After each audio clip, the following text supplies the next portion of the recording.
Estamos aqui em Ouro Preto e esse videocast é especial porque nós saímos daquele sertão norte mineiro e chegamos ao sul. Nós mudamos de locação, nós vivemos um cenário diferente, né? Para quem não conhece Ouro Preto, é uma oportunidade a conhecer o fundo nosso ali e os sons que estão em volta aí, que são de Ouro Preto.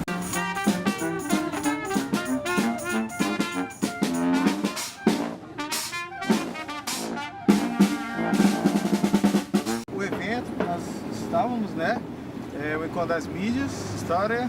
Nono encontro de História da Mídia. E ainda teve o outro também que a gente foi, né? O Fórum das Letras que teve também ao mesmo tempo, né? Não sei qual o número do Fórum das Letras, né? Não é o primeiro. A gente acabou participando dos dois, pulava de um e ia para o outro. Vamos falar um pouco da perspectiva do jornalismo literário, inclusive foi um debate que teve, assim, da maioria dos grupos de trabalho, né? Isso aí. E em alguns fóruns também que teve. E na ideia que o jornalismo literário é uma junção de três fatores, né? Uma apuração detalhada, um estilo e narração, me parece. São essas três perspectivas. E jornalismo literário, no fundo, não deixa de ser jornalismo, né? Você tem uma variação ali na maneira como é que o texto é escrito. Pode ser um texto mais interpretativo, onde é que você coloca os dados e as pessoas vão criando as suas ideias, ou pode ser um texto meio interpretativo, meio opinativo, onde além de colocar os dados, você vai conduzindo o pensamento da pessoa pela opinião que você está expressando. Uma coisa que eu senti foi o respeito a quem escreve, né? Ou seja, eles não colocaram o jornalismo literário acima de qualquer outra forma de escrita, né? Eles falaram, olha, é uma situação em que existem essas possibilidades, mas eles não falam que é melhor ou pior. Na verdade, depende mais de quem está escrevendo, né? Se é literário ou não o jornalismo. E também a ideia de que você está fazendo jornalismo, né? Mais do que está fazendo literatura. Literatura é uma outra coisa, né? Literatura tem uma questão de forma, uma perspectiva de ficção que o jornalismo passeia por ela, mas ele ainda continua sendo jornalismo, né? Ainda tem o fundamento da apuração e do fato e do acontecimento jornalístico.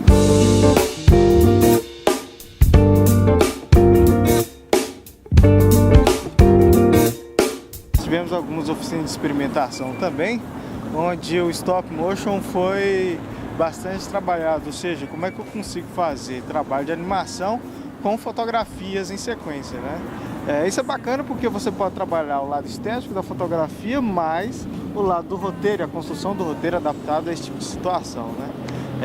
Foi uma oficina muito boa. Teve umas discussões também sobre digital, né? O que é a imagem digital, a veracidade da imagem digital, o que é a realidade que você captura, aqueles negócios todo distante mágico, foi assim. Exatamente a discussão sobre Cartier-Bresson, mas sobretudo isso, a imagem também como uma composição do fotógrafo, né? E a discussão, um dos pontos mais importantes que eu encontrei foi que é aquele mesmo ponto onde se encontrava os artistas quando estavam pintando, né? Ou seja, você é fotógrafo, você faz fotografia ou você faz documento, né? A relação era, se você tira a foto tal qual ela a imagem tal qual ela não necessariamente você é fotógrafo, você está fazendo um documento ali, né? Cai na mesma situação de uma foto 3x4, né? O que leva a gente àquela exposição do Assis Horta, né? Sobre os retratos da CLT, não é isso? Exatamente. Uma série de fotos tiradas pelos trabalhadores, né? Para poder colocar na carteira de trabalho.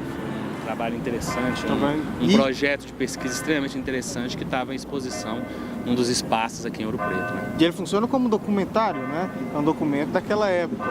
E ainda assim, por ser documentário, ele ainda interfere na situação onde os personagens eles estão em cima de um palco, ou seja, não existia Photoshop naquela época, né? Mas eu acho que o Photoshop é uma referência do que se fazia naquela época. Ou seja, eu troquei meu plano de fundo, né? É uma casa, eu coloco uma perspectiva de paisagem atrás. O que eu estou fazendo, na verdade, é manipulação de imagem, né? E a liberdade poética que se encontra no fotógrafo é justamente nessa possibilidade de ele transformar a imagem que ele vê em um conceito artístico, né? Isso foi um dos pontos mais impactantes, até porque existe uma discussão muito grande em fotografia do real.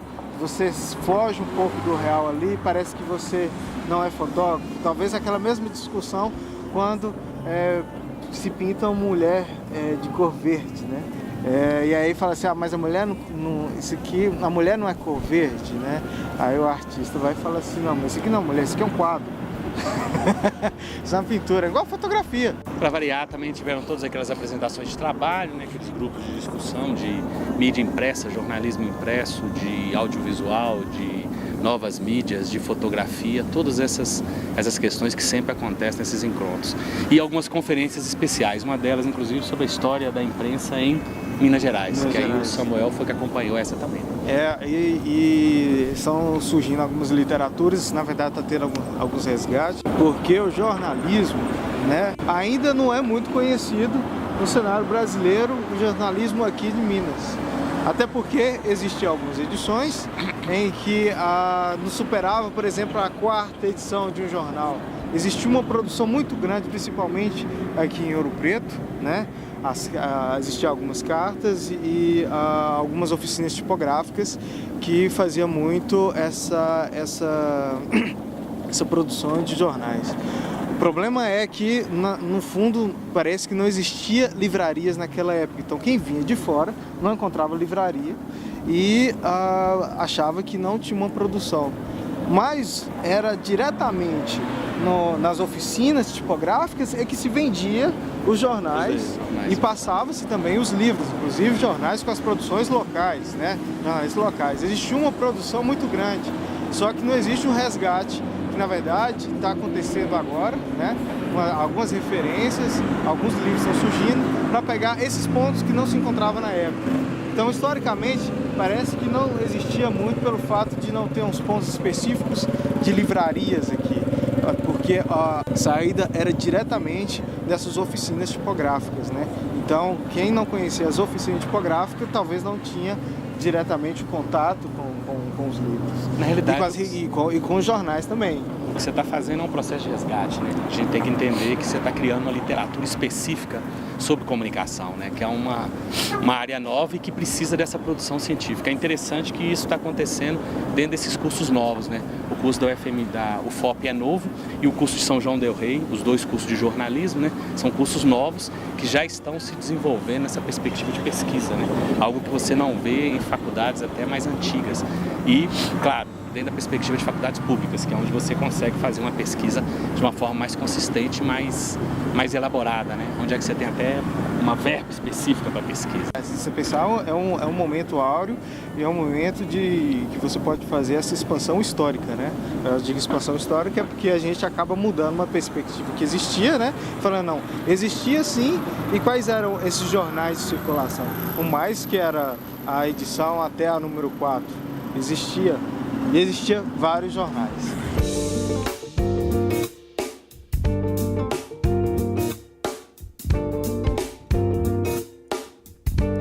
É quando o som se cala. E aí eu vou colocar no vídeo também o livro, inclusive, que o Jairo ele acabou participando, né?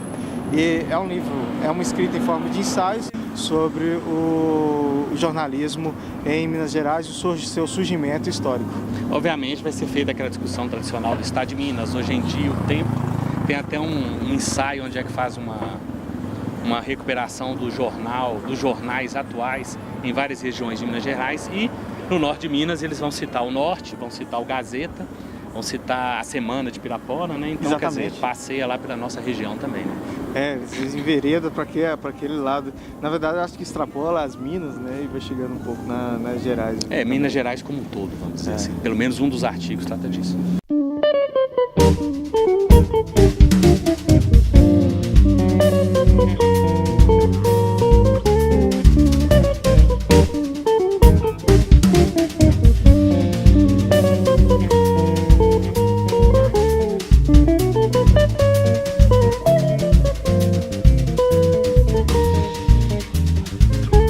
A gente acabou pegando um pouco da apresentação do teatro na Teatro Vila Rica, onde tivemos uma discussão sobre linguagens. Então nós estávamos lá com alguns personagens nacionais e internacionais, nacionais inclusive com índio, né? Então nós tínhamos também a expressão de Babilá, que é uma expressão de linguagem musical, né? E aí todas as suas interpretações utilizando aqueles instrumentos, né? E ainda colocou também uma apresentação sobre o negro no seu processo histórico, né? Dessa construção de linguagem. Até a própria capoeira é uma linguagem também, né? E foi um discurso muito profundo, um discurso que ela extrapola esses comentários superficiais que tem sobre a capoeira, né? Falou um pouco sobre máscaras também, sobre representação, teatro. A máscara, inclusive, foi do argentino. Sobre a questão circense também, né? Então, foi acho que foi um dos debates que teve. É um dos debates que teve no Fórum das Letras, provavelmente quase no encerramento do fórum, né? Para depois vir a palestra da noite, que era com o Mino Carta, que está lançando o livro dele, O Brasil. O Brasil. E o Mino Carta é um dos grandes jornalistas brasileiros, né? Cara que ajudou a criar a Veja, Isto É, passou pelo Jornal do Brasil, passou pela Senhor, criou a Quatro Rodas, inclusive não sabe dirigir, por isso que ele criou a Quatro Rodas, por isso que a Quatro Rodas deu muito certo, né? Alguém que não entende nada de carro, criando uma revista de turismo, automobilismo, que a Quatro Rodas é um dos maiores sucessos da Editora Abril, né? E o objetivo era que o Carta falasse sobre jornalismo e também lançar esse livro dele, que é O Brasil. Onde é que ele faz uma discussão sobre o Brasil, se não me falha a memória, da década de 30, né, até o início da redemocratização, o final da ditadura militar. É uma mesclagem ficcional com personagens que de fato existiram, né, e com algumas situações que também de fato está dentro da história deste nosso Brasil. Como é um livro do Mino, obviamente vai falar de jornalismo, né? E aí ele fala que tem todos aqueles jornalistas que ele encontrou durante a carreira dele, né? Alguém da plateia perguntou se tinha alguma ligação autobiográfica naqueles jornalistas. Ele falou assim, rezo a Deus que não tenha nada, porque é um jornalista que não sabe escrever absolutamente nada, que não tem muito pouco caráter, muito pouca ética e que obviamente consegue se tornar um sucesso, né? E também ao mesmo tempo tem a história do pai desse jornalista, que era um reacionário. Então o Mino Carta deixa muito claro que, embora sejam pessoas as quais ele conheceu, que inclusive algumas estão vivas até hoje, não é autobiográfico. É autobiográfico, os personagens não são uma representação dele. Exatamente. É uma representação daquilo que ele enxergou, daquilo que ele vê, né? Exatamente, é mais uma experiência e como é que eu vou escrever isso em forma ficcional, né? É um retrato histórico do Brasil, né? Passando por aquilo que ele entende que é o jornalismo, né? E aí a discussão enveredou mesmo pelo jornalismo, né? Exatamente. Questões de internet, questões de censura, marco regulatório da internet. Então, quer dizer, esses pontos aí que estão, digamos, quentes na discussão, né? O teatro é lindo, o teatro é uma beleza. Vai ter mais alguma coisa para acrescentar? Não, acho que já é a 4ª ou 6ª vez que a gente vem em Ouro Preto, né? Assim, gente que eu falo, essa gangue que mexe com jornalismo, que já vem aqui várias vezes, desde do Encontro Nacional de Jornalistas, que acho que foi em 2008, que a gente veio para cá com uma turma, até o Intercom, que a gente já passou aqui, agora História Nacional da Mídia, o Fórum das Letras, essas viagens ocasionais para fazer umas filmagens aqui em Ouro Preto, né? É uma cidade atraente. De fato é que pelo menos uma vez por ano a gente acaba caindo aqui em Ouro Preto. Então é isso aí, nós vamos colocar alguns títulos, alguns livros, algumas referências, aquilo que a gente talvez não tenha comentado aqui, né? E fica aí a dica para também pelo menos conhecer Ouro Preto, né? E ler o livro do Mino Carta também, o Brasil, né? Vamos transformar o livro num best-seller de vendas, para que a grande mídia tenha que pelo menos colocá-lo na lista dos mais vendidos. Pelo menos isso, já que ela quase não comenta, né? Já que ela não comenta, não discute o livro. Por que será que ela não iria comentar, né? Falou, gente. É isso aí.